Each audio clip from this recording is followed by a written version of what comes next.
Concerning all acts of initiative and creation, there is one elementary truth, that the moment one definitely commits oneself, then providence moves too. Johann Wolfgang von Goethe. We will either find a way or make one. Hannibal. If making decisions is so simple and powerful, then why don't just most people take Nike's advice and just do it? I think one reason is because most of us don't really recognize what it even means to make a real decision. We don't realize the force of change that a congruent and committed decision creates. Part of the problem is that for so long, most of us have used the term decision so loosely that it's come to describe something like a wish list. Instead of making decisions, we keep stating preferences. I'd like to quit smoking. I think I'd like to lose some weight. While making a true decision means cutting off any other possibility. In fact, the word decision comes from the Latin root de, which means from, and caedere, which means to cut. Making a true decision means committing to achieving a result and cutting yourself off from any other possibility. When you truly decide that you'll never smoke cigarettes again, that's it. It's over. You no longer even consider the possibility of smoking. After making a true decision, even a tough one, most of us feel a tremendous amount of relief. We've finally gotten off the fence, and we all know how great it feels to have a clear, unquestioned objective. See, this kind of clarity gives you power. With clarity, you can produce the results that you really want for your life. The challenge for most of us is that we haven't made a decision in so long, we've forgotten what it feels like. We've got flabby decision-making muscles. So how do you strengthen those muscles? Give them a workout. The way to make better decisions is to make more of them. So use those muscles, then make sure you learn from each decision you make, including the ones that don't seem to work out in the short term. Recall again what Edison said, I am not discouraged because every wrong attempt discarded is another step forward. Realize that decision-making, like any skill you focus on improving, gets better the more often you do it. And there are 3 decisions in particular that you've got to pay attention to because they shape every moment of your life. They truly control your destiny. Most of us make these decisions by default. That is, we leave them up to circumstances. But you can take control of these 3 decisions, starting this moment. And by doing so, you literally begin to sculpt your experience and shape it the way you desire it. The 3 decisions that control our destiny are, number 1, your decisions about what to focus on in each moment that you're alive. Each moment you're making a decision about what to pay attention to. That decision about focus is shaping how you think, how you feel, and what you do. Second question is what things mean to you. No matter what's happening around you, you have to determine, what does this mean? Is this good or bad? Does this affect my future, my present, my past? And of course, the most important question, number 3, what should I do now? This decision about what to do with any situation that you come across is clearly going to shape your actions and therefore your ultimate destiny. You see, it's not what's happening to you right now or what's happened to you in your past that determines who you become. Rather, it's your decisions about what to focus on, what things mean to you, and what you're going to do about them that will determine your ultimate destiny. Know that if anyone is enjoying greater success than you are in any area, it's because they're making these 3 decisions differently from you in some way. And when we don't make these decisions consciously, when we don't take control of them ourselves, we pay a major price. In fact, most people live by what I call the Niagara syndrome. I mean, think of life as a river. Many people just jump in the river of life without ever really deciding where they want to end up. So they quickly get caught up in the current events, current fears, current challenges. And when they come to those forks in the river, they don't consciously decide where they want to go. They just, quote, go with the flow of the river. And they become part of the mass of people who are directed by the environment instead of by their own values. As a result, they feel out of control. Why? Because their decisions about what to focus on, what things mean, and what to do are being unconsciously directed by the environment. And they remain in this unconscious state until one day the sound of the raging water wakes them up, and they discover that they're 5 feet from Niagara Falls in a boat with no oars. At this point, they say, oh, shoot. But by then, it's too late. They're going to take a fall. And this, quote, fall may take the form of a financial setback, or maybe the failure of a relationship or a health problem. But whatever it may be, understand this. It's likely that whatever challenges you have in your life presently, they could have been avoided by some better decisions upstream. Now, how do we turn things around if we're caught up in the momentum of a raging river? Either make a decision to put both oars in the water and start rowing like crazy in a new direction, or decide to plan ahead. Set a course for where you really want to go and have a plan or a map so that you can make quality decisions along the way. In Unlimited Power, I outlined a 4-step process for achieving success.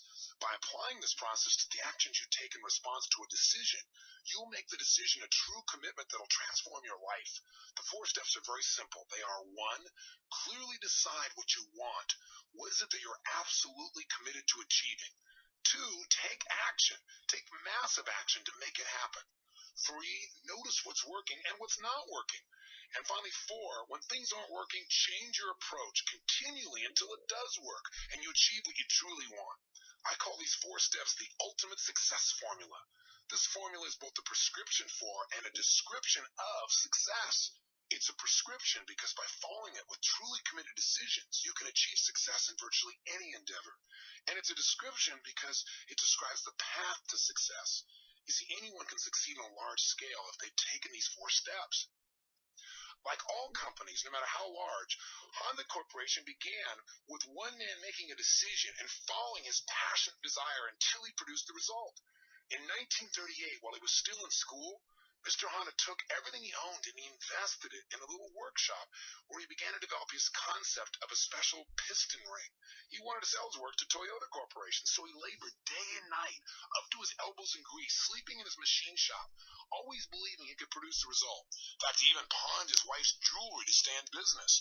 But when he finally completed the piston rings and he presented them to Toyota, he was told they didn't meet Toyota standards. He was sent back to school for 2 years, where he heard the incredible laughter of his instructors and fellow students as they talked about how absurd his designs were. But rather than focusing on the pain of the experience, he decided to continue to focus on his goal. Finally, after 2 more years, Toyota gave Mr. Honda the contract he dreamed of. His passion and his belief had paid off because he'd known what he wanted. He'd taken action. He'd noticed what was working and what wasn't working, and he kept changing his approach until he finally got what he wanted. But then a new problem arose. The Japanese government was gearing up for war, and they refused to give him the concrete that was necessary to build his factory. Did he quit here? Of course not. Did he focus on how unfair this was? No, that wouldn't have made it better. Did it mean to him that his dream had died? Absolutely not. Again, he decided to utilize the experience and develop another strategy. He and his team invented a process for creating their own concrete, and then they built their own factory. During the war, the factory was bombed twice. Even after going through all of this, it destroyed major portions of his manufacturing facility. What was Honda's response? He immediately rallied his teams, brought them outside, and got them to pick up the extra gasoline cans that the U.S. fighters had discarded. He called them, quote, gifts from President Truman, because they provided him with the raw materials he needed for his manufacturing process, materials that were unavailable at that time in Japan. Finally, after surviving all this, an earthquake leveled his factory. Honda finally had to sell his piston operation to Toyota. Now, here's a man who clearly made strong decisions to succeed, just like we talk about. He had a passion and a belief in what he was doing. He had a great strategy. He took massive action. He kept changing his approach, but still, he'd not produced the results that he was committed to. Yet, you know what? Anyone else would have quit, but not Honda. He persevered. After the war, a tremendous gasoline shortage hit Japan, and Honda couldn't even drive his car to get food for his family. So finally, in desperation, he attached a small motor to his bicycle. He had a way to get around. Well, the next thing he knew, his neighbors were asking him if they'd make one of those, quote, motorized bikes, end quote, for them. One after another, he jumped on the bandwagon until he ran out of motors. He decided to build a plant that could manufacture motors for his new invention, but unfortunately, he didn't have enough capital. As before, he made the decision to find a way no matter what. His solution was to appeal to the 18,000 bicycle shop owners in Japan by writing them each a personal letter. He told them how they could play a role in revitalizing Japan through the mobility that his invention could provide, and he convinced 5,000 of them to advance the capital he needed. Still, his motorbike sold to only the most hardcore bicycle fans because it was too big and bulky, so he made one final adjustment. He created a much lighter, scaled-down version of his motorbike, which he christened the Super Cub, and it became a, quote, overnight success, earning him the Emperor's Award. Later, he began to export his motorbikes to the baby boomers of Europe and the United States, and then he followed up in the 70s with the cars that have now become so popular. Today, Honda Corporation employs more than 100,000 people, both in the United States and Japan, and it's considered one of the biggest car-making empires in Japan, outselling all but Toyota in the United States. It succeeds because one man understood the power of a truly committed decision that is acted upon no matter what the conditions on a continuous basis. So to sum it up, let me give you 6 quick keys to help you harness the power of decision, the power that shapes your experience of life every moment that you live it. First, remember the true power of making decisions. It's a tool, and you can use it at any moment to change your entire life. The minute you make a new decision, you set in motion a new cause-effect, direction, and destination for your life. Remember also that a real decision is measured by the fact that you've taken new action. If there's no new action, you haven't really decided. Second, realize the hardest step in achieving anything is making a true commitment, a true decision. Carrying out your commitments is often much easier than making the decision that leads to them. So make your decisions intelligently, but make them quickly. Don't labor forever over the decision of how or if you can do something. Just decide. Again, you know you've made a true decision when action flows from it. It becomes a cause set in motion. A critical rule that I've made for myself is to never leave the scene of a decision without first taking a specific action toward its realization. Third, make decisions often. The more decisions you make, the better you're going to get. Muscles get stronger with use, and so do your decision-making muscles. Unleash your power right now by making some decisions you've been putting off. You won't believe the energy and excitement it'll create in your life. And before you can go into your step 4, you may want to stop this tape right now and make a decision, one that can move you in a new direction. Here's step 4. Learn from your decisions. There are going to be times when you screw up, no matter what you do. And when that inevitable happens, instead of beating yourself into the ground, learn something. Ask yourself, what's good about this? Instead of focusing on the short-term setback, choose instead to learn the lessons that can save you time, money, or pain, and that'll give you the ability to succeed in the future. Step 5, stay committed to your decisions, but stay flexible in your approach. Now, that may sound like a paradox, but it's not. Once you've decided who you want to be as a person, for example, don't get stuck on the means to achieving it. It's the result you're after. Too often, in deciding what they want for their lives, people pick the best way they know at the time. But then they don't stay open to alternate routes.